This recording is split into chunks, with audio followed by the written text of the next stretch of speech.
Hello students, अब तक हमने आयनिक बॉन्ड, कोवलेंट बॉन्ड इनके बारे में पढ़ा।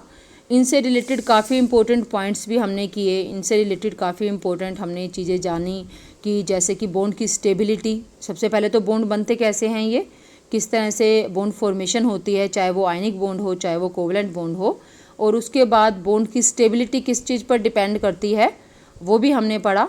जैसे कि लैटिस एंथैल्पी के बारे में हमने जाना कि लैटिस एंथैल्पी एक काफ़ी इम्पोर्टेंट फैक्टर है जो कि बॉन्ड एनर्जी या जो कि मॉलिक्यूल की एनर्जी या फिर मॉलिक्यूल की स्टेबिलिटी को अफेक्ट करता है।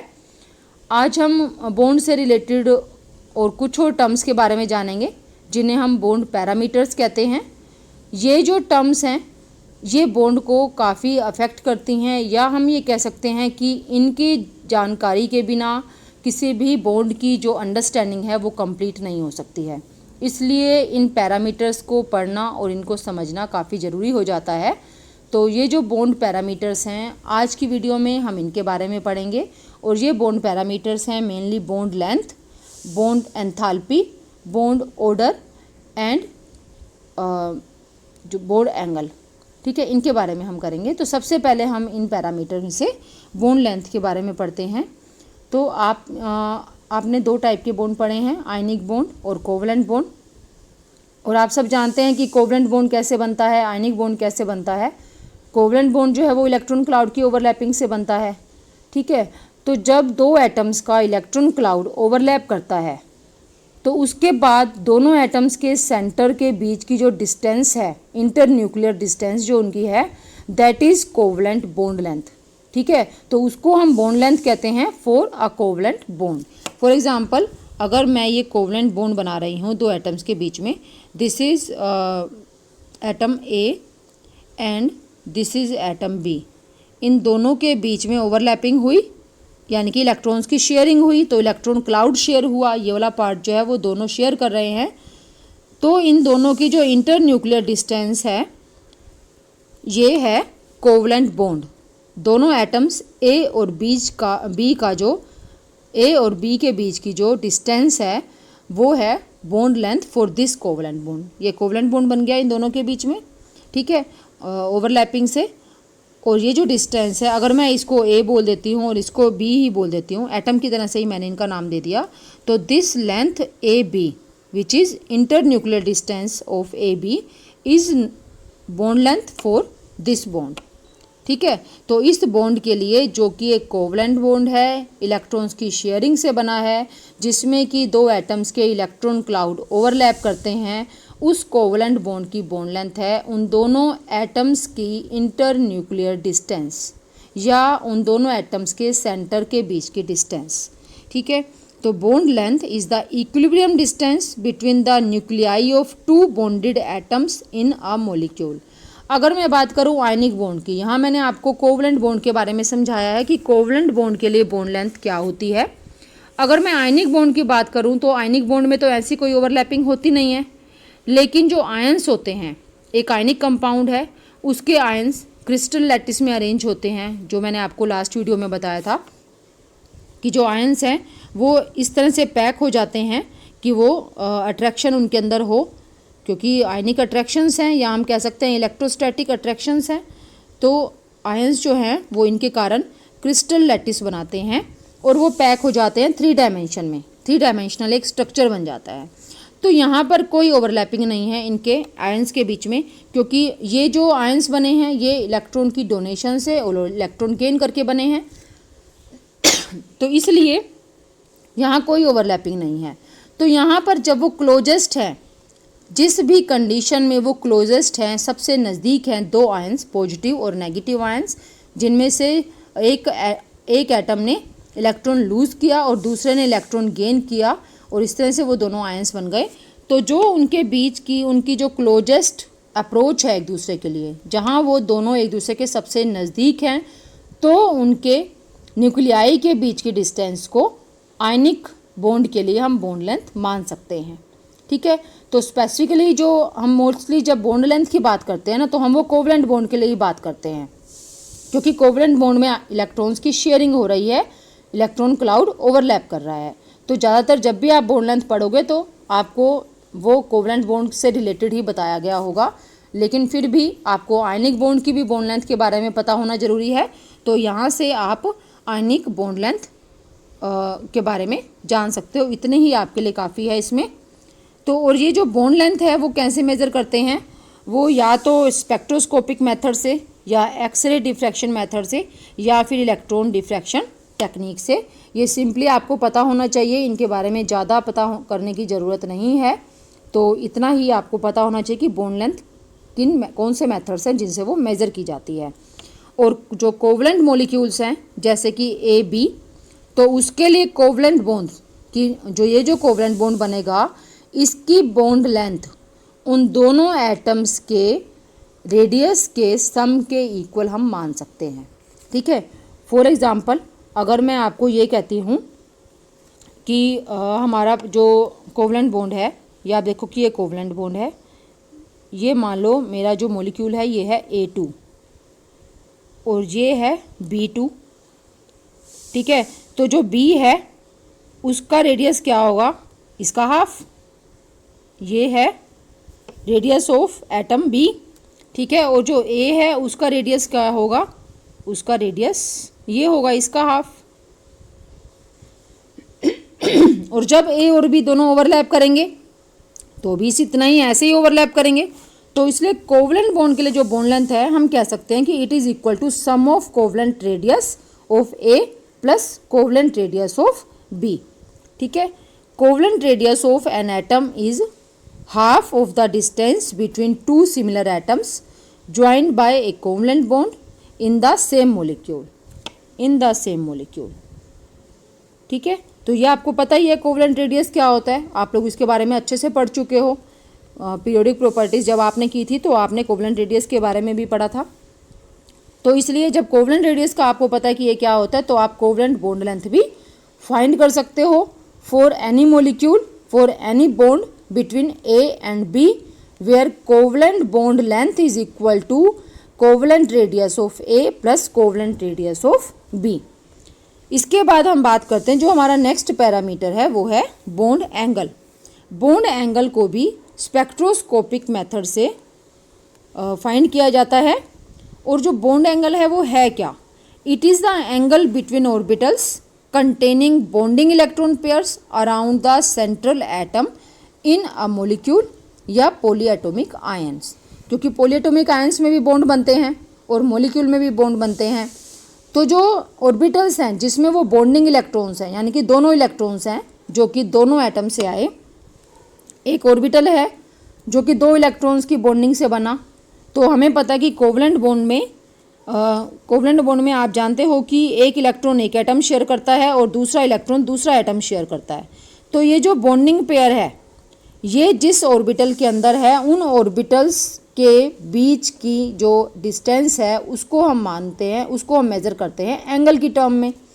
फॉर एग्ज़ाम्पल मैं अगर यहाँ पर वाटर मॉलिक्यूल की बात करती हूँ, तो वाटर मॉलिक्यूल है H2O। ठीक है, इस मॉलिक्यूल में सेंट्रल एटम हमने किया था ऑक्सीजन होता है, जो ज़्यादा इलेक्ट्रोनेगेटिव एटम होता है उसको हम सेंटर में मानते हैं। ऑक्सीजन सेंटर में है और इसके दोनों तरफ क्या है, हाइड्रोजन है। अगर हमें इनके बॉन्ड एंगल के बारे में नहीं पता होगा तो हम इस मॉलिक्यूल को इस तरह से रिप्रेजेंट करेंगे, ये हमारा वाटर मॉलिक्यूल है। ठीक है, लेकिन अगर मुझे पता हो कि ये जो बॉन्डिंग पेयर है और ये जो बॉन्डिंग पेयर है, इन दोनों के बीच का एंगल क्या है, तो मैं इसका सही स्ट्रक्चर ड्रॉ कर सकती हूँ। अब मुझे पता है कि ये जो दो बॉन्डिंग पेयर हैं, इन दोनों के बीच की जो डिस्टेंस है वो हम एंगल से मेज़र करें तो वो है 105 डिग्री। ठीक है, तो ये आप देखो कि 105 डिग्री है। तो अब मैं इसको, ये मैंने एक बॉन्डिंग पेयर बनाया, एक बॉन्डिंग पेयर ये बनाया। तो ये मैंने बॉन्डिंग पेयर कैसे बनाए, ऐसे बनाए कि इन दोनों के बीच की जो डिस्टेंस है वो है 105 डिग्री। ठीक है, ये है हाइड्रोजन और ये भी है हाइड्रोजन। तो बॉन्ड एंगल से आपको क्या पता चल रहा है, बॉन्ड एंगल से हमें मॉलिक्यूल के स्ट्रक्चर के बारे में जानकारी मिल रही है। आप देख रहे हो ना, अगर हमें ये बॉन्ड एंगल नहीं पता होता तो हम समझते कि ये एक लीनियर मॉलिक्यूल है जिसमें कि सेंटर में ऑक्सीजन है और दो हाइड्रोजन बिल्कुल आमने सामने अपोजिट साइड में है ऑक्सीजन के, हम उसको ऐसा मानते। लेकिन क्योंकि हमें बॉन्ड एंगल पता है, हमें इन दोनों बॉन्ड्स के बीच की जो एंगल है वो पता है, इसलिए हम इसका एग्जैक्ट स्ट्रक्चर भी ड्रॉ कर सकते हैं जो कि ये है। ठीक है, तो बॉन्ड एंगल क्या है, इसकी डेफिनेशन आप यहाँ से कर सकते हो। Bond angle is a angle between orbitals containing bonding electron pairs around the central atom. ठीक है, तो अभी जो मैंने बॉन्ड एंगल किया वो क्या था, वो सेंट्रल एटम के अराउंड ही एंगल था ना, ये इन दोनों बॉन्डिंग पेयर में। सेंट्रल एटम ऑक्सीजन है यहाँ पर। ठीक है, तो अब इसके बाद है ये क्या करता है, it helps in determining shape of molecules और complex ions by giving some idea regarding distribution of orbitals around the central atom।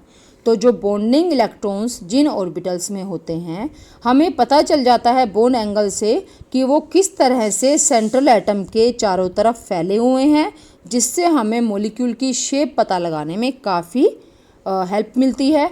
और इसी कारण ही जो बॉन्ड एंगल है इसके कारण भी और भी बहुत सारी टर्म्स हैं और भी बहुत सारे फैक्टर्स हैं जिनसे मॉलिक्यूल्स की शेप के बारे में पता चला है। ठीक है, तो बॉन्ड एंगल के बारे में आप जान चुके हैं। इसके बाद जो हमारा नेक्स्ट पैरामीटर है वो है bond enthalpy. And you all know very well कि जो एंथैल्पी है that is a type of energy. हमने आयनाइजेशन एंथैल्पी भी किया है, इलेक्ट्रॉन गेन एंथैल्पी भी किया है। तो एंथैल्पी मीन्स एनर्जी। ठीक है, और एनर्जी की जो यूनिट्स हैं वो क्या होती हैं, एनर्जी की यूनिट्स होती हैं kilo joule per mole. The amount of energy required to break 1 mole of bonds between 2 atoms in a gaseous state. जब गैसियस स्टेट में 2 एटम्स के बीच में कोई बॉन्ड है तो उसको तोड़ने के लिए जितनी एनर्जी की रिक्वायरमेंट है दैट इज़ बॉन्ड एंथैल्पी। ठीक है, बॉन्ड एंथैल्पी आप 2 तरह से पता कर सकते हो। एक तो बॉन्ड एंथैल्पी आप इसको भी कह सकते हो कि जब 2 एटम्स के बीच में बॉन्ड बना तो कितनी एनर्जी रिलीज हुई, या 2 एटम्स के बीच में बॉन्ड है तो उसको तोड़ने के लिए आपको कितनी एनर्जी लगानी पड़ी। ठीक है, जितनी एनर्जी उनके बनते टाइम रिलीज हुई होगी ना, बिल्कुल उतनी ही एनर्जी आपको उनको तोड़ने के लिए लगानी पड़ेगी। ठीक है, तो bond enthalpy is the energy required to break 1 mole of bond between 2 atoms in a gaseous state. For example hydrogen की जो हाइड्रोजन मॉलिक्यूल है H2 में हाइड्रोजन बॉन्ड एंथैल्पी है 435.8 किलो जूल पर मोल। आपको लर्न नहीं करनी है, फॉर एग्जांपल ये है, आप लर्न भी कर सकते हो एग्जांपल देने के लिए, अपनी डेफिनेशन को सपोर्ट देने के लिए आप ये लर्न भी कर सकते हो कि हाइड्रोजन मॉलिक्यूल है, उसमें आप देख रहे हो कि सिंगल बॉन्ड है हाइड्रोजन के बीच में। अगर मैं बात करूँ ऑक्सीजन मॉलिक्यूल की तो उसमें ऑक्सीजन के बीच में डबल बॉन्ड है और इसकी बॉन्ड एंथैल्पी है 498 किलो जूल पर मोल। फिर हम बात करते हैं नाइट्रोजन मॉलिक्यूल की, यानी कि जिसमें नाइट्रोजन और नाइट्रोजन में ट्रिपल बॉन्ड है। इसकी बॉन्ड एंथैल्पी है 946.0 किलो जूल पर मोल। आप इन तीनों बॉन्ड एंथैल्पीज़ को देखकर, इन तीनों मॉलिक्यूल्स की बॉन्ड एंथैल्पी को देखकर आप इनको रिलेट कर सकते हो एक फैक्टर से। आप इनको ध्यान से देखो और ट्राई करो समझने की कि क्या रिलेशन है इनके बॉन्ड इनके जो बॉन्ड है 2 एटम्स के बीच में, ठीक है, और इनकी बॉन्ड एंथैल्पी में।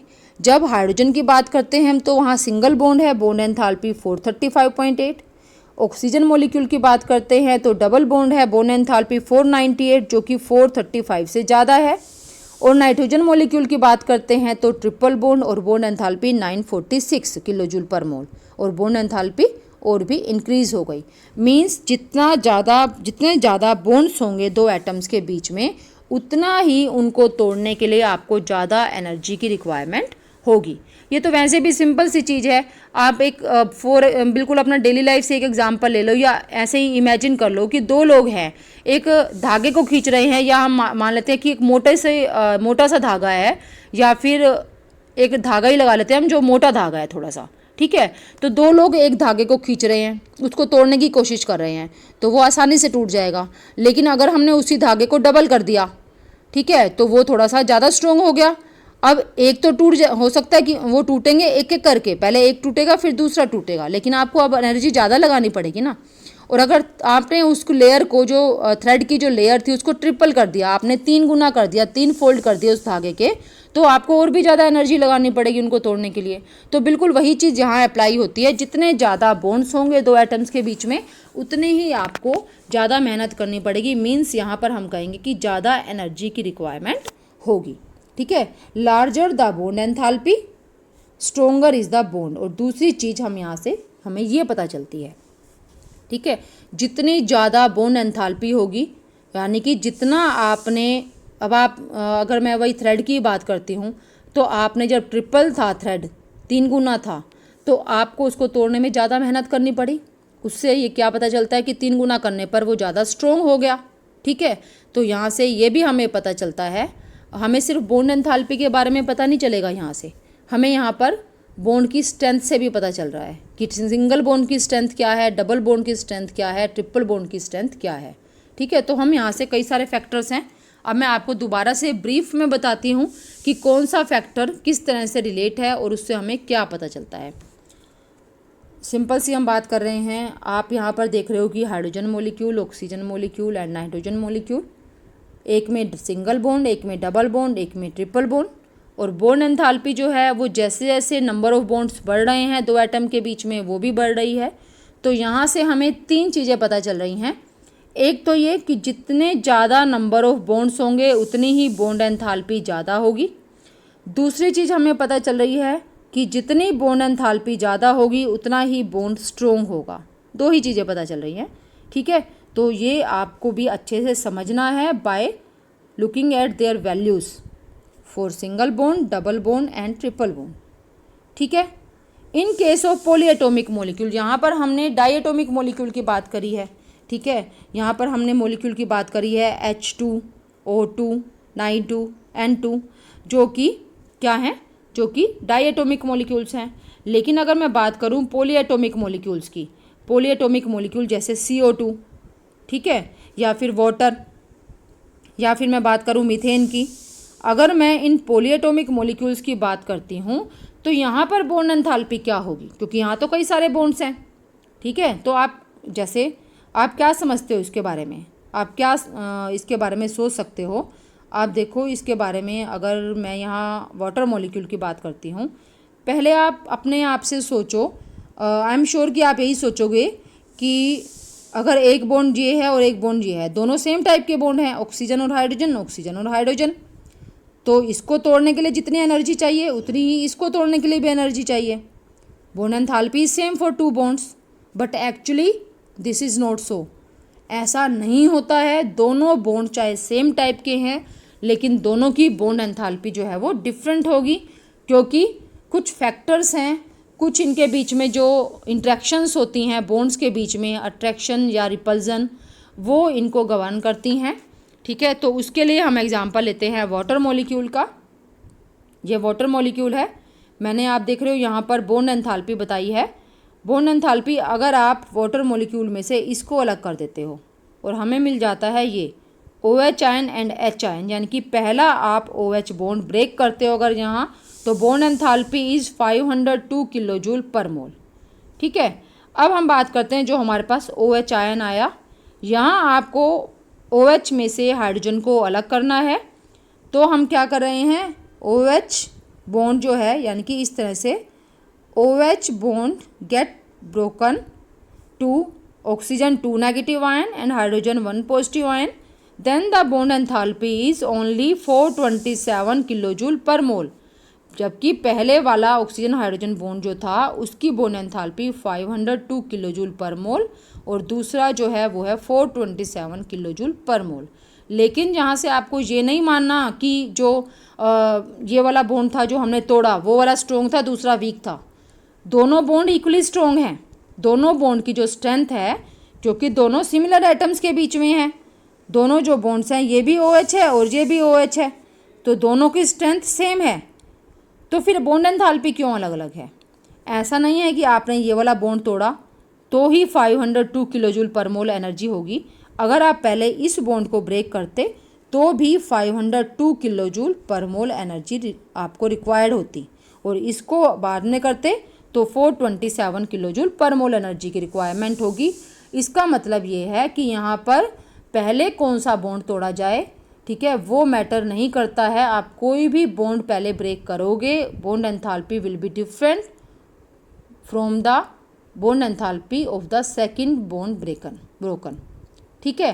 तो बॉन्ड स्ट्रेंथ से यहाँ पर हमें, क्योंकि दोनों सेम टाइप के बॉन्ड्स हैं, इसलिए हमें दोनों की बॉन्ड स्ट्रेंथ से ये रिलेट नहीं करना चाहिए कि अगर एक की बॉन्ड एंथैल्पी ज़्यादा है तो वो वाला बॉन्ड ज़्यादा स्ट्रॉन्ग है और दूसरे की बॉन्ड एंथैल्पी कम है तो उसकी बॉन्ड स्ट्रेंथ या उसकी स्ट्रेंथ कम है, जबकि दोनों सेम टाइप के बॉन्ड्स हैं, ठीक है। ये आपने ध्यान रखना है, यहाँ से आपको गलत इंटरप्रेट नहीं करना है बॉन्ड स्ट्रेंथ के बारे में।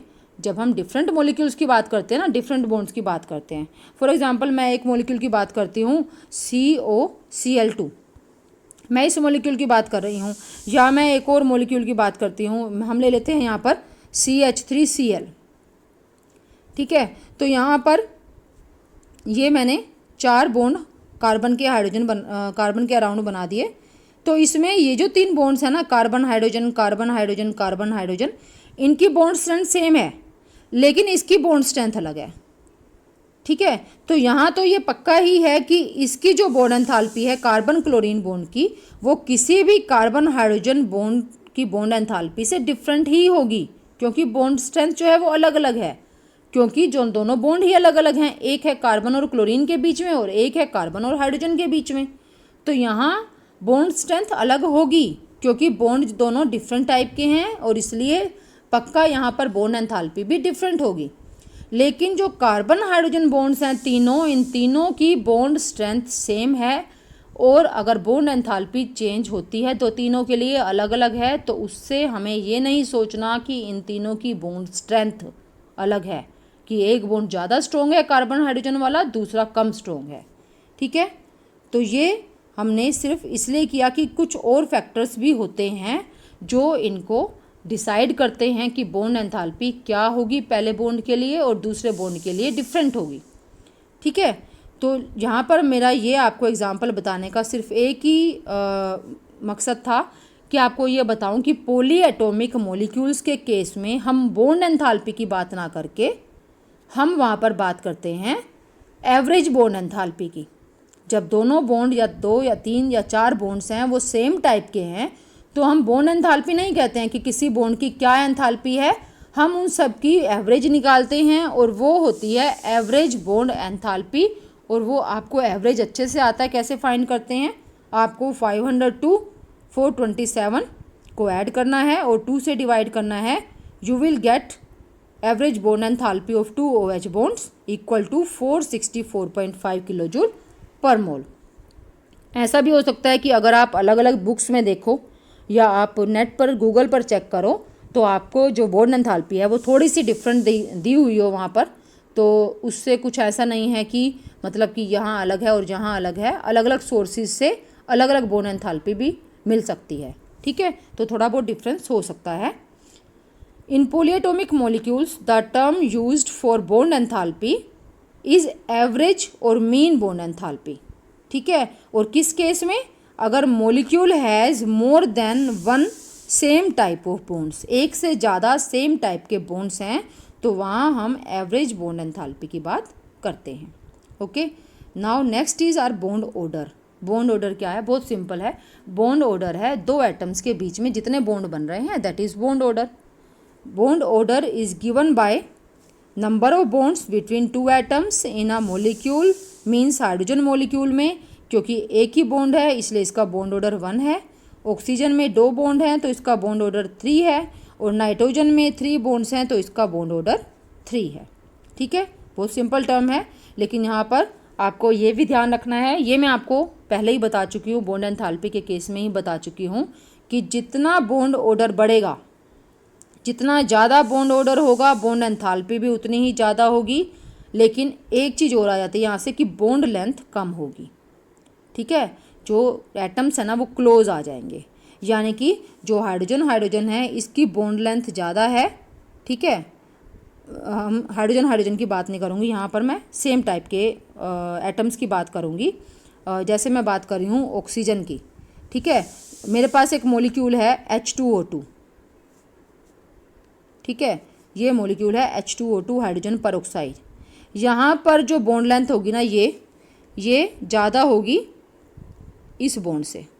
ये भी ऑक्सीजन ऑक्सीजन के बीच में है, ये भी ऑक्सीजन ऑक्सीजन के बीच में है, लेकिन इसका बॉन्ड ऑर्डर 1 है, इसका बॉन्ड ऑर्डर 2 है। ठीक है, तो इसलिए इसकी जो बॉन्ड लेंथ है ऑक्सीजन ऑक्सीजन सिंगल बॉन्ड की जो बॉन्ड लेंथ है वो ज़्यादा होगी, डबल बॉन्ड वाली बॉन्ड लेंथ कम होगी। इसलिए आपने यहाँ से इसको रिलेट करना है। बॉन्ड ऑर्डर इंक्रीजिस तो बॉन्ड एंथैल्पी इंक्रीजिस, आप कर चुके हो ये पहले ही। And bond length decreases, atoms close आ जाते हैं। ऐसे ही नाइट्रोजन में सिंगल बॉन्ड है तो बॉन्ड लेंथ ज़्यादा है, अगर डबल बॉन्ड है तो बॉन्ड लेंथ थोड़ी कम हो जाती है, ट्रिपल बॉन्ड है तो बॉन्ड लेंथ और भी कम हो जाती है। ठीक है, लेकिन स्ट्रेंथ बढ़ती जाती है बॉन्ड की। एक और आपको इससे रिलेटेड एक आपको ये करना है, iso electronic molecules. Iso electronic species आपने किया है। आइसो इलेक्ट्रॉनिक स्पीशीज़ जो है वो आयंस भी हो सकते हैं, मॉलिक्यूल्स भी हो सकते हैं, कुछ भी हो सकता है। तो iso electronic molecules means molecules having equal number of ions, total number of ions same है। ठीक है, अगर ऐसे मॉलिक्यूल्स हैं जिनके टोटल नंबर ऑफ इलेक्ट्रॉन्स, ऐसे मॉलिक्यूल्स या ऐसे आयंस जिनमें इलेक्ट्रॉन्स का नंबर सेम है, टोटल इलेक्ट्रॉन्स का नंबर जो है वो सेम है, तो उनके जो बॉन्ड ऑर्डर हैं वो भी आइडेंटिकल होंगे। मतलब अगर सिंगल बॉन्ड है एक में तो उसके आइसो इलेक्ट्रॉनिक मॉलिक्यूल या आयन में भी सिंगल ही बॉन्ड होगा, एक में डबल है तो उसके आइसो इलेक्ट्रॉनिक वाले में डबल होगा, इस तरह से। ठीक है, तो जैसे एग्जांपल है फ्लोरीन और ऑक्साइड आयन में। ठीक है, O2 ये पर ऑक्साइड आयन में F2 एंड O2 2 नेगेटिव, इन दोनों के अंदर जो टोटल नंबर ऑफ इलेक्ट्रॉन्स हैं वो सेम है, इसलिए इनका बॉन्ड ऑर्डर भी सेम होगा और बॉन्ड ऑर्डर इनका है 1। ठीक है, ऐसे ही ये तीनों स्पीशीज़ हैं N2CO एंड NO+, इनका बॉन्ड ऑर्डर है 3। अभी आइसो इलेक्ट्रॉनिक कैसे हैं आप फाइंड कर सकते हो, फिर भी मैं आपको बताती हूँ। फ्लोरीन है, ठीक है, और ऑक्सीजन है, एक oxygen 2 negative. Fluorine 1 fluorine atom, इसका एटॉमिक नंबर है 9 और ऑक्सीजन का एटॉमिक नंबर है 8। F2 means 2 × 9 = 18, number of electron is 18 in F2। अब हम बात करते हैं O2 2 नेगेटिव की। एक ऑक्सीजन के पास 8 इलेक्ट्रॉन्स हैं तो 2 × 8, लेकिन 2 नेगेटिव का मतलब है कि इसके पास 2 इलेक्ट्रॉन्स एक्स्ट्रा हैं तो इट इज़ 18। आइसो इलेक्ट्रॉनिक हैं ये। ठीक है, इसी तरह से ही हम N2CO एंड NO+ इनको भी देख सकते हैं कि ये भी आइसो इलेक्ट्रॉनिक हैं। नाइट्रोजन का atomic number 7 means it has total number of 14 electrons. Carbon का एटॉमिक नंबर 6 एंड ऑक्सीजन का 8, it also has 14 electrons. Nitrogen का एटॉमिक नंबर 7, ऑक्सीजन का 8 एंड 1 पॉजिटिव मीन्स कि एक इलेक्ट्रॉन चला गया तो -1 करेंगे, इज इक्वल टू 15 - 1 14 इलेक्ट्रॉन। तो all of these species have 14 electron, so their bond order will be same. इन सभी में सेम नंबर ऑफ बॉन्ड्स होंगे।